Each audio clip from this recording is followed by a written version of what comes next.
欢迎收看《流浪移民之 Wanderlust Immigrant Channel》，我是 DJ 汪。上一期视频是跟这个香港朋友 Jenna Chan 看楼，对不对？那这一期视频呢，有幸 Jenna Chan 这个朋友呢，他今天有一个客户跟他交楼，所以我就跟他蹭一下，顺便做个采访，关于买房子在加拿大卡加利这边买房子需要注意哪些东西哦。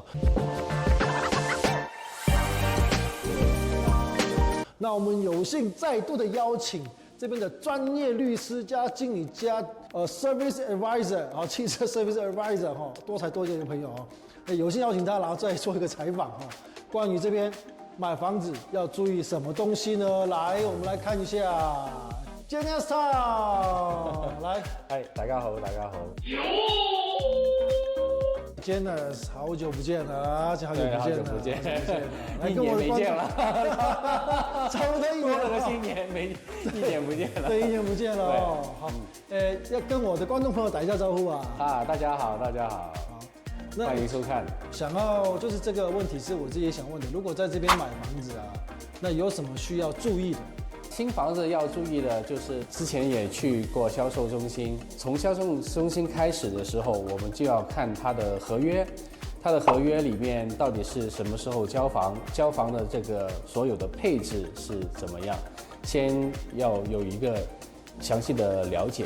如果满意里面所有的合约里面的详细资料，所有的里面的装修，所有的 upgrade 之后呢，我们就可以等它建完房子交房子了。现在大概的新房的建造的时间，这个日期大概是8个月到12个月不等。8个月？对，是的。从零到有8个月。对，好像我们现在看的这一套呢，就算是一套叫做我们 Quick Possession， 这个承建商已经把里面所有的配置选择好，可以是比较快的拿到房子的，可能也是在5个月到6个月之间吧，拿到这个新房子。如果要重新开始建造的话，大概是8个月到12个月。对，我们交新房的时候，他们承建商他们提供的服务还是挺不错的。除了在今天是收房子、收钥匙，在收房子之前的2个星期，他们会做一个整套房子的一个 walkthrough。walkthrough 就是说，全部的房子里面的所有的配件，我们要看一次收不收货。比如说这个台面做的怎么样，然后这个地脚线做的怎么样，墙身有没有任何的损坏，这种灯会不会有任何的损坏。好像这套房子收房的时候呢，这个灯的灯罩有小的瑕疵，或者是有破烂损坏，他们会在交房之前把它修好，然后才会把房子交给你。就这个征兆，之前这个业主他就是这个有坏掉。对，然后现在已经修好，已经把它换好了。有很多的就是墙身或者是这个扶手会有掉漆的机会呢，他们也会把它修补好才交房子的。今天是交房，之前的这个2个星期之前的walkthrough是非常重要的。在我们的2个星期之前的这个 inspection 看过所有东西都没问题的话，就等今天的交房。交房的程序就简单很多了，因为不用整套房子都要再走一圈看看有什么损坏。之前就是这个承建商的工作人员已经全部做一次检查，小瑕疵已经做好了。所以打个岔一下，就是你今天这个业主他收房之前2个星期呢，他已经做过 inspection 了，然后把所有的那些缺点都已经这次检查整理好了吗？是的。OK。2个星期之前我们就是在墙壁上，这里会有小瑕疵的，就会贴上绿色的这个贴纸，然后告诉他这里要修。那如果他有些地方他漏了呢，没有整理好的话怎么办？如果他这里没有的话，不要紧，因为我们的买新房子的好处就是说，我们会有新房的保养。保养期。对，这是 Alberta 就是亚省政府规定要做的一个新房的保养。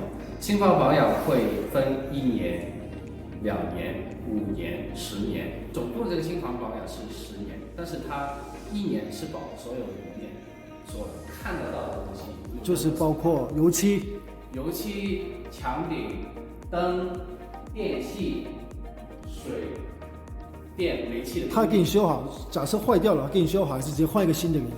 对，它是有人帮你来修。哦，修不是换一个新的，哦，不是换一个新的。很大的故障。咁cheap，好啦cheap。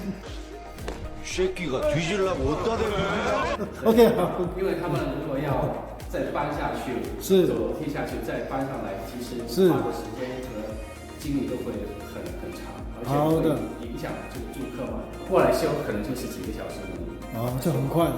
OK， 这是1年内。其实包修，对1年，然后另外一个你刚说3年嘛，3年是包，2年。2年的是我们所说的是供暖系统、供水系统。哦，了解。比如说我们的水电、煤气，所有的供输系统如果出现问题的话，是他们在2年之内可以是保修。哦，对，5年呢是保我们所看到的房子的外墙，外墙。对，里面只是保1年，因为里面可能自己住的时候地板摩擦损坏，墙身钉了，就比如说电视啊，装电视的时候装的wall mount，或者是有些照片会有墙的这种钉子的痕迹。我可以理解为结构性吗？室外的话，5年不算是结构性，其实结构性是10年。10年。我们等会儿再会讲10年的这个结构性的保养。好的。 5年是保窗户、阳台和房顶，我们叫做 envelope 外面的包围的一个了解保养。无论是我们所说的 townhouse， 或者是我们买的 single house， 都会有这种保养。哦。10年就是说的结构性的保养，比如说地基有没有裂缝，或者是木质的这个 structural 这个结构性会不会有倒塌的这个危险，就是在这个10年里面的保养。哦，对，原来所以都是还是挺放心的。哦，所以在入住的1年之内，如果有看到有任何的问题，就立刻要通知这个承建商去做一次的维修。了解了解。像我们今天这样的业主已经收到屋了，那就直接买家具就直接过来入住了吗？还是需要办一些手续呢？新房子如果是独立屋的话，基本上就可以直接入住。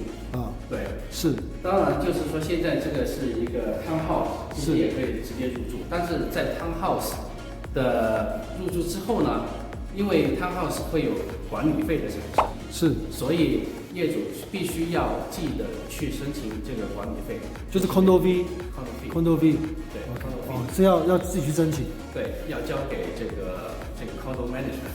哦，如果出现3个月不交 condo fee 的话，他们可以加一个罚款，或者是加一个 lease， 3个月，对，3个月之内，就是也可以，我有3个月可以不先缴，先不缴。如果我现在拮据的话，没有钱，可以3个月先不缴，等到3个月期限之间再缴。当然，这 OK 个新业主能买得起这种房子的话，应该那几百块的 condo fee 不算是什么。大概是多少？那他这个 condo fee 是那个业主在签合约的时候，其实已经都有那个价钱给他看了，他知道吗？对，是的。哦，在签合约的时候，他会写大概这个新的 condo fee 是多少 ？condo fee 是多少？哦，基本上是在230到300块不等。哇，也是要看不便宜不这便宜个的房子的大小去计算。哦，所以看旁边好像我看到比较大一点的那种就比较贵一点。对，大一点的双层的就会。哦，了解。那这边好像我记得上一期我们有说过，这个好像是要给地税，是不是？这边也要给地税嘛？对，其实，在加拿大买的房产基本上都会有地税出现。1年一次还是1个月一次？也可以是1年交，它是1年是给一个总结单。哦，可以是1年到5月31号，政府会发出一张的地税单总结单，就是去交1年的地税。不缴会怎样？不缴的话，政府会罚18%。18？那像这个大小大概是多少？地税这个大小的话，其实我们地税不是用房子的大小去计算啊？是吗？那是用什么来？我们是用房的价格去哦规定的地税，大小很难去算这个地税。打个比方说，我在东北区是都是1200尺，但是东北区的房价低，是地价低，是，同样是1200尺，在 Southwest 就会贵很多。哦，就贵很多。如果我收在 Southwest 同样是1200尺，收的地税跟东北区一样是。所以目前这边是东南区，所以地价是比西区西南区还便宜吗？会便宜一点点，比东北区还会贵一点点。地税大概的计算方式是整套房子房价的0.05%到0.06%。哦，这个自己大概算得出来。大概算得出来。自己哦，那大概算得出来这个是每个月收的还是一年份？每年去收，但是就是政府给房东和业主一个 option， 就是说可以每个月去公款。对，然后到了5月31号到6月30号就不用交整年的这个地税，好像收到张单子2、3千块，好像一次性付2、3千块很吃力的话，每个月付没有任何利息的，对，就是每个月付个200-300块就也可以的，就负担了这么重。也就是说哈，照你这样说，每个月大概200-300块，那加上这个 condo 费每个月也是200多块，那我再交给政府的200-300块，加上这个 condo 费物业的200-300块，就是我每个月有500块的。当然在加拿大是这样，如果抢钱呐，这个在抢啊，这个我不知道台湾是怎么样，这在抢钱呐。OK， 差不多是一样，要。对，都是有的，了解。那就是除了这个以外，我就可以直接马上入住了，就是说物业费，然后我再买一些沙发什么，就可以直接来这边入住了。没错，是的。现在这个房东他不用及时入住，可以给我们去拍片子，也很高兴他能借出这个单位给我们。是，下次介绍一下那个房东，请他吃饭，然后请他吃饭，好不好？谢谢这个视频哦。那另外我想请问一下，那这个水电费也是包含在这管理费、condo 费里面吗？我看这些灯啊，这些现在对，水电费是不包括在这个 condo 费啊，不包括在 condo 费里面。对，所有都是独立的，它有独立的水表、电表、煤气表，然后是每度去计算的。我可不可以理解为，至少每个月这个业主他至少水电费加地税加物业管理，每个月至少会喷掉800块，800到1000吧。对，保守的来估计应该是1000块左右。还是我们台湾，还是回台湾住算的。OK， 好的，好，那还有没有其他事项？如果买新房，差不多就是这个。新房，那就二手房就是又不一样的是什么？对，二手房要看的东西或者是更多。好，那我们好像没有拍过关于二手房嘛，对不对？对。那 Janice， 那介不介意下次我们来拍一个看二手房，然后跟买二手房的视频？当然可以。好，谢谢你。就是在我们的挂牌的其中一个二手房，我们可以进去解释一下。好的，那就一言为定了哈，先这样说定了，谢谢大家，好不好？那先这个视频就到这边了。那有没有要跟观众说什么呢？没有了。好，那没关系，你害羞，我帮你。谢谢 Janice 哦，谢谢 Janice。那下次哈，如果有什么问题，或者我们观众朋友有什么想要知道的，请在底下留言我会尽量请 Janice 然后给做个答复这样子哈。那还是希望我的这些视频能帮到 Janice 多多赚钱哈，生意兴隆，好不好？那就先这样子了 ，OK， 拜拜。